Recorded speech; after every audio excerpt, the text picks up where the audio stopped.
God. Okay, today's topic is sexual reproduction in flowering plant. अब हमने first chapter, we have discussed the first chapter, which is the journal about the reproduction in the organism, and now second chapter, our second chapter is sexual reproduction in flowering plants. कि flowering plants के बीच में sexual reproduction किस प्रकार से होती है. Okay, तो इसमें लास्ट ईयर हम लोगों ने फ्लावर के बारे में पढ़ा था.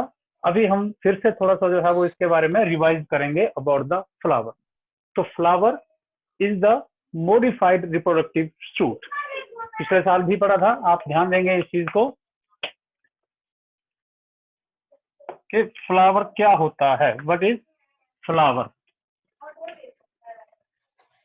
फ्लावर क्या होता है?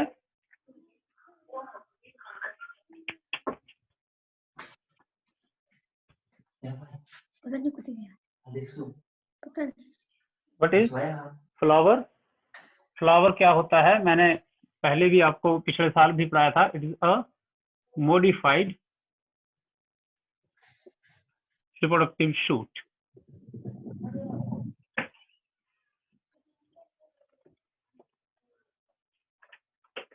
To perform the function of reproduction. मतलब क्या है कि एक्चुअली जब हमने लास्ट ईयर भी पढ़ा था कि जो वेजिटेटिव शूट होती है, वेजिटेटिव शूट होती है, that is modified into reproductive shoot. उसी की जो है वो मॉडिफिकेशन हो जाती है इनटू द रिप्रोडक्टिव शूट के बीच में, which can wear the various reproductive organs of a flower. So what are the various reproductive organ of flower? Last year we study किया था. Once again we are going to revise the structure of flower.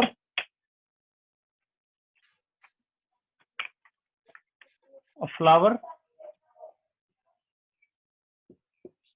is composed of 4 parts. हम लोगों ने इसको last year पढ़ा था, फिर से जल्दी जल्दी में रिवाइज करेंगे. एक फ्लावर के जो हैं वो 4 भाग होते हैं. कौन बोलेगा?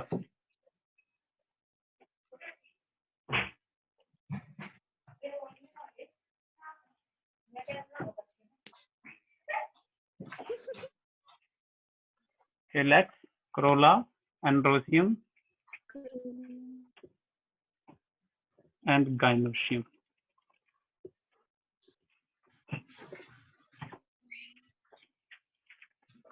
Okay, now what is calyx? calyx क्या होता है? फ्लावर के चारों तरफ जो आपने ग्रीन कलर के आपको एक वर्ड लीफ लाइक स्ट्रक्चर जो दिखाई देंगे, they are known as calyx. And simple जो सिंगल होगा, हम इसकी सिंगल यूनिट को जो है वो क्या बोलते हैं?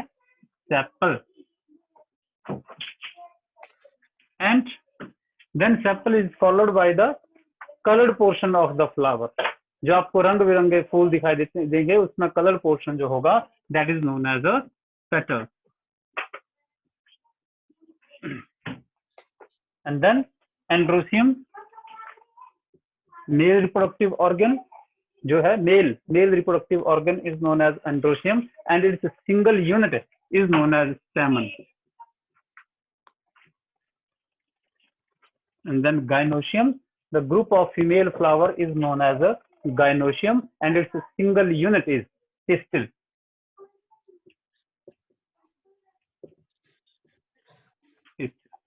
अगर हम इस प्रकार से बोलें, अगर हम ऐसे बोल दें कि group, okay, the group of sepal is known as calyx, group of petals is known as corolla, group of stamen is known as androecium and the group of pistil is known as gynoecium. Okay, अब हम लोगों का जो ये chapter है reproduction in the flowering plant, आप सभी ने जो है वो there are the different kinds of plant. आपने बहुत सारे पौधों के बीच में फ्लावर देखे हैं, मगर बहुत सारे पौधे ऐसे भी होते हैं जिनके बीच में के फ्लावर नहीं पाए जाते हैं, उनके बीच में फ्लावर नहीं होते हैं. फॉर एग्जाम्पल जो हमारे जिम्नोस्पर्म प्लांट्स होते हैं, they don't have the flowers. आपको जहां पर भी ये फ्लावर जो हैं वो दिखेंगे तो आपने समझ लेना है कि these are the angiosperm. These plants belongs to the angiosperm. Okay, जो फ्लावरिंग प्लांट्स होते हैं वो कौन से होते हैं, वो एंजियोस्पर्म्स होते हैं। एंड जिम्नोस्पर्म के बीच में, ब्रायोफाइट्स के बीच में, टेरिडोफाइट्स के बीच में, they don't have the flower. तो जो फ्लावरिंग, जो रिप्रोडक्टिव ऑर्गन है, that is present only in the angiospermic plant, वो सिर्फ और सिर्फ एंजियोस्पर्म के बीच में होता है। ओके, तो ऐसा नहीं सोचना कि दूसरे प्लांट्स के बीच में जो है वो सेक्स और रिप्रोडक्शन जो है वो नहीं होगी, होती है, ठीक है। लेकिन हम लोग यहाँ पर इस चैप्टर के बीच में जो है हम लोग क्या पढ़ रहे हैं, हम लोग सिर्फ और सिर्फ जो है वो इसमें पढ़ रहे हैं कि फ्लावरिंग प्लांट्स के बीच में किस प्रकार से रिप्रोडक्शन होती है। नाउ तो आप लोगों ने फ्लावर के, हम लोगों ने डिफरेंट पार्ट्स जो हैं वो पढ़े। मैं थोड़ा सा डायग्राम बना करके आपको बताता हूँ यहाँ पर फ्लावर का। इन्हीं पार्ट्स को हम लोग किस प्रकार से अपने घर में थोड़ी देर बाद एक फ्लावर जो है वो कोई बाहर से लेके आना है और उसको जो है वो खुद स्टडी करना है। लास्ट ईयर भी किया है वैसे हमने।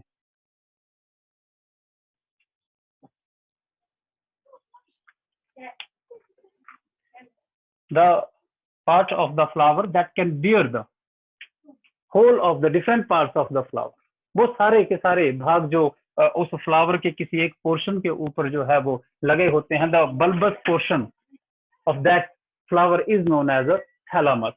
ये जो है, this is the thalamus. Thalamus that is borne on the pedicel. Pedicel क्या होती है, पेडिसल होती है वो stalk which bear the flower. Okay, this is the pedicel. ये है pedicel that can bear the different flower parts, or the upper portion of the pedicel that become bulbous, जो फूला हुआ होता है, that can bear the whole of the flower part is known as thalamus. अब इस thalamus के ऊपर सबसे बाहर आप फ्लावर को देखेंगे, ग्रीन कलर की जो है वो लीफ लाइक स्ट्रक्चर आपको देखने को मिलेगा, जिसको हम लोग जो है वो सेपल बोलते हैं। ओके, अब एक तो सेपल होती नहीं है, these are various different in numbers in the different kinds of plant. ये अलग अलग प्रकार के फ्लावर्स के बीच में इनका नंबर जो है वो अलग अलग होता है। तो group of sepal is known as a calyx, and then it is followed by the colour portion of the flower. आप इस प्रकार से इसको जो है वो बना सकते हैं। उसके बाद जो कलर्ड लीफ लाइक स्ट्रक्चर आप लोगों को देखने को मिलेंगे, these are known as the petals. एक को जो है वो पेटल बोलेंगे और बहुत सारी को जो है वो पेटल्स कहा जाएगा। Group of petals is known as a corolla, and then it is followed by the androecium, male reproductive organ. मैं तुम लोगों को बोल रहा हूँ ना, लास्ट वार्निंग दे रहा हूँ।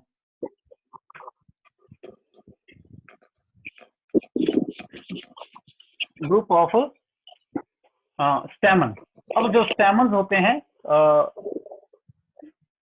दे are either attached to the thalamus, or in some of the cases they also attached to the petals। कुछ एक केसेस में जो है ये स्टेमन्स जो होते हैं ये थैलामस के साथ अटैच्ड होते हैं, and in some of the cases they remain attached with the petals. And then आती है अब फीमेल फ्लावर की बारी, गाइनोशियम की बारी, that is known as the female flower also born on the thalamus। इस थैलमस के ऊपर ही जो है ये फीमेल फ्लावर भी जो है वो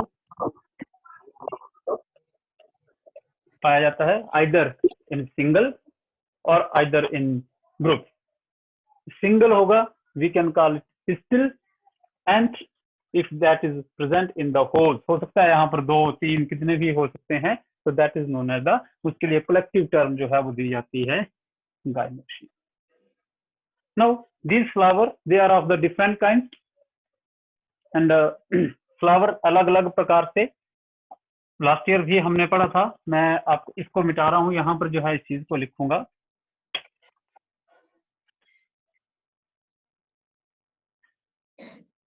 complete flower, and incomplete flower.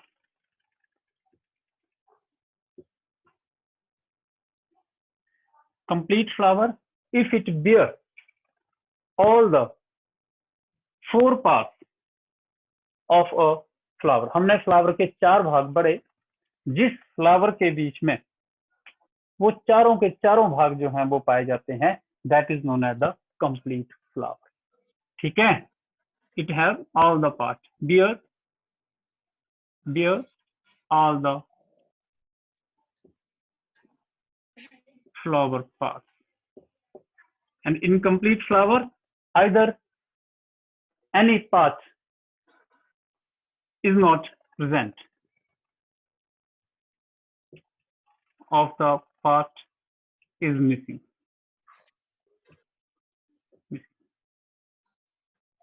अब यहाँ पर एक और चीज मैं आपको बताना चाहूंगा, वो चीज क्या है कि इफ अ फ्लावर, अगर कोई फ्लावर ऐसा है जिसके बीच में, कि चलो सेपल पैटर्न्स तो हैं ही हैं, इसके अलावा male and female both of the parts they are present in a single flower. जैसे कि मैंने यहाँ पर बनाया, ये डायग्राम आप देख रहे हैं यहाँ पर कि मेल फ्लावर भी है और फीमेल फ्लावर भी है. That flower is known as a perfect flower and it is a bisexual flower. इसको हम bisexual flower भी बोल देंगे, इसको हम hermaphrodite flower भी कहेंगे. Understand? इसको हम क्या बोलेंगे, मैंने एक नाम इसको हमने बोल दिया परफेक्ट फ्लावर, दूसरा हमने बोल दिया बाइसेक्सुअल, तीसरा हमने बोल दिया hermaphrodite. Okay, now any flower in which, अब मैं 4 पार्ट्स के बारे में नहीं जा रहा हूं, इन विच आइदर मेल और फीमेल फ्लावर आर एब्सेंट. भाई यही ये सारे भाग जिसमें से क्या होगा कि आइदर किसी, जैसे मैं यहाँ पर ये मिटा देता हूं, यानी कि इस फ्लावर के बीच में आप देखेंगे तो इसके बीच में सिर्फ और सिर्फ क्या होगा, स्टेम, इसके बीच में पिस्टिल इज प्रेजेंट, तो it is a pistillate flower, यानी कि ये यूनिसेक्सुअल फ्लावर है. क्या है? Unisexual flower.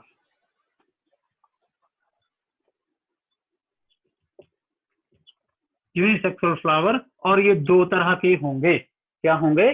2 तरह के होंगे, आइदर स्टेमिनेट और पिस्टिलेट. स्टेमिनेट का मतलब अगर उसके बीच में सिर्फ और सिर्फ मेल सेक्स ऑर्गन होगा तो हम उसको बोलेंगे स्टेमिनेट फ्लावर. अगर उसके बीच में सिर्फ और सिर्फ फीमेल सेक्स ऑर्गन होगा, पिस्टिल होगा, तो हम उसको बोलेंगे पिस्टिलेट फ्लावर. अंडरस्टैंड? ओके, तो ये थोड़ा सा रिवीजन भी हो गया और इस चैप्टर के बीच में भी आपको थोड़ा बहुत ही सारी टर्म जो हैं ये पढ़ने को मिलेंगी. तो इस चैप्टर का जो पहला हम लोग जो टॉपिक है, दैट जनरल सा टॉपिक है, इसमें कोई वो बड़ी बात नहीं है कि flower is the fascinating organ of the angiospermic plant. Fascinating mean fashion, जैसे आप लोग बड़ी अट्रैक्टिव जो ऑर्गन होता है वो एंजियोस्पर्मिक प्लांट. ठीक है, तो everyone gate attracted towards the flower because of its सोई नेचर, क्योंकि फ्लावर का अपना एक सोई नेचर होता है, अट्रैक्टिव नेचर होता है. So it attract either human being and other organism because of its various characters. ये ह्यूमन बीइंग के अलावा और सभी इंसेक्ट को, birds को and other animals, they are also attracted towards these flowers because of its various characters. What are those characters? वो first of all the color of the flower. जो flower का जो कलर्स होते हैं, flower they are of the different colors, so the different kinds of animals get attracted toward the different kinds of color of these flowers. And the nectar which is present in the flower, and the flowers they are the scanty, उनके बीच में बहुत अच्छी खुशबू होती है, उनके बीच में nectar जिसको हम बोलते हैं, जो इंसेक्ट्स होते हैं, बी हमारी होती है, bee get attracted towards the flower because of the presence of this nectar. Different kinds of birds also get attracted towards this flower because of the presence of nectar as well as the pollen grain. There are the different reasons behind that. So it is the most, and human being use these flowers. जो human being है वो इन flowers का जो है वो use करता है for the different purpose के लिए. What are those purpose? वो purpose क्या होते हैं? वो purpose हैं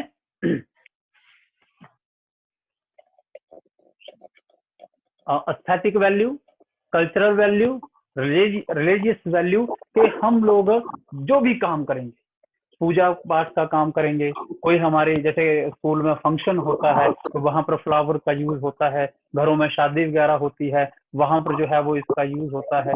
तो flower they are used in the different way in the life of the human being. That also made this flower an important organ of these angiosperms. So it is the most fascinating organ. जैसा हमने बोला ये सबसे ज्यादा जो है वो fascinating organ है angiosperm plant का because of these following reason. जितने भी मैंने reason बताए इन reason की वजह से जो ये क्या है most fascinating organ है.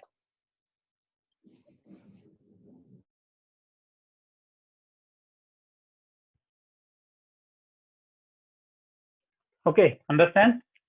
Now अब फ्लावर हम लोगों ने पढ़ लिया. फ्लावर के we have discuss the different parts of the flower, different kinds of flower, ये सारा जो है वो मैंने आपको बताया. अब हम लोग सेक्स और रिप्रोडक्शन इन एंजियोस्पर्मिक फ्लावर इसके बारे में जो है वो आगे पढ़ेंगे. तो डिस्क्रिप्शन वगैरह जो है हमने लास्ट ईयर इसमें बहुत ज्यादा पढ़ ली है. हम सीधे से बात करते हैं अब pre fertilisation structure and event.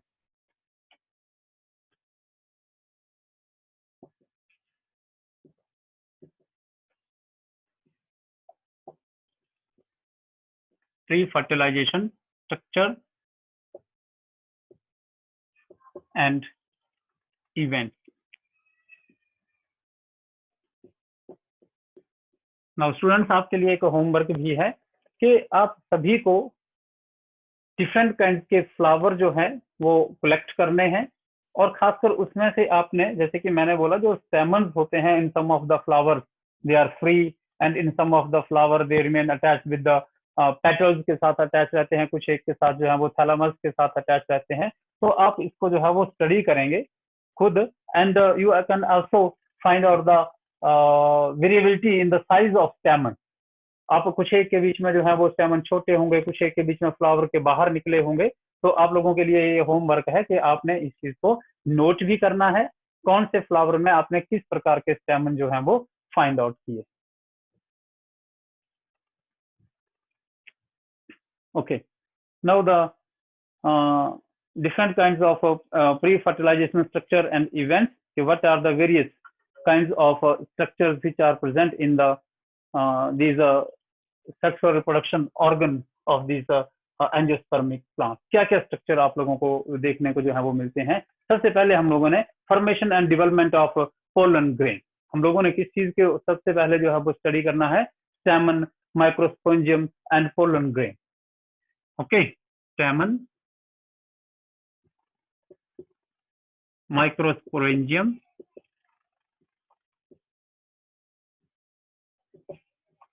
and pollen grain.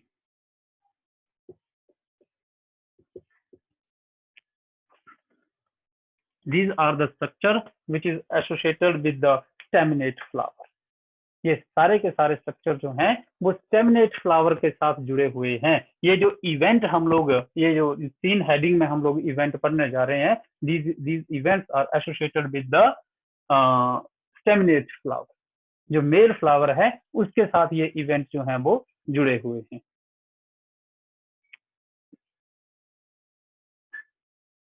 तो फर्स्ट ऑफ ऑल हम लोग इसके बारे में पढ़ेंगे स्टेमन के बारे में. जैसे कि मैंने बोला जो स्टेमन that is attached either to the thalamus or either to the petal. It is divided into the 2 parts. किसी भी फ्लावर का जो स्टेमन है वो 2 पार्ट्स के बीच में डिवाइड होता है. One is known as filament,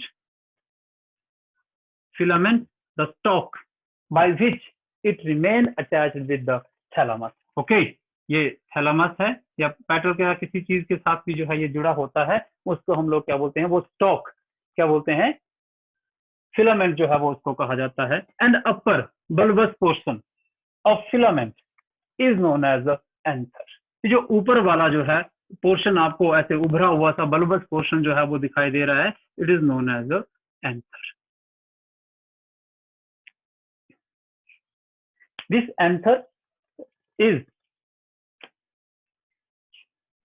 anther is bilobed. कैसा है एंथर जो है वो, क्या है, आपको दिखाई दे रहा है सामने कि इसके दो लोब हैं, बाइलोब्ड, बाइलोब्ड।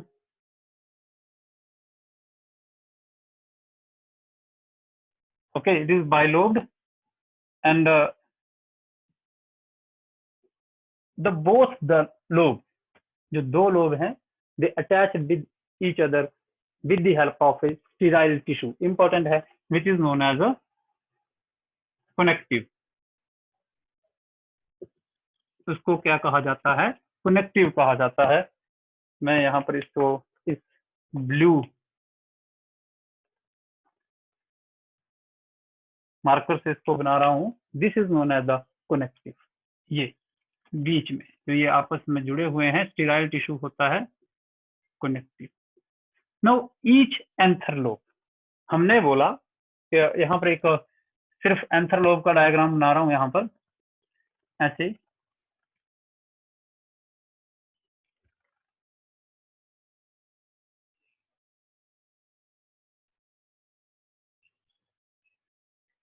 कि ये जो भी एंथर है, ये दो लोब हम लोगों ने बोला। When we cut the transverse section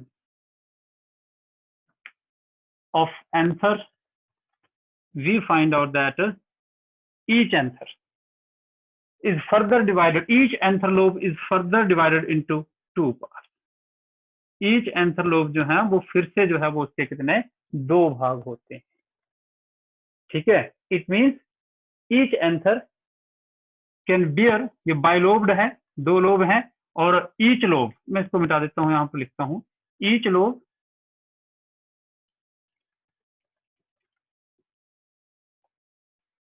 can have the two pollen sac या microsporangium।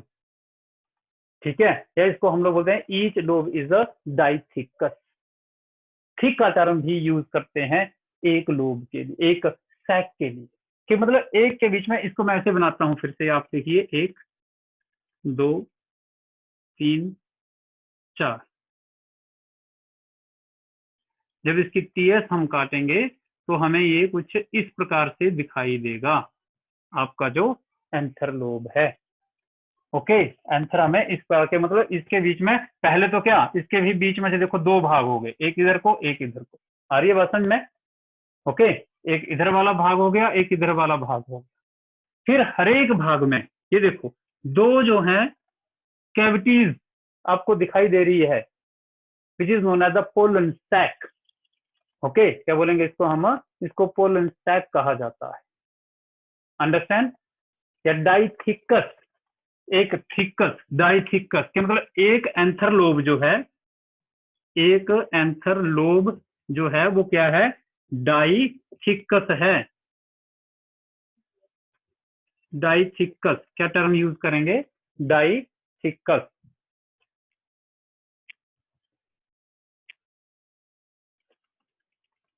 अंडरस्टैंड? ओके, अभी हम लोग, मैं मीटिंग जो है वो स्टॉप करूंगा, क्योंकि अभी हम आउट ऑफ टाइम हो रहे हैं। तो फिर से आप रिकनेक्ट कीजिए। ओके, ये 40 मिनट का ही टाइम होता है, फिर से दोबारा रिकनेक्ट कीजिए, एंड मीटिंग करना पड़ेगा।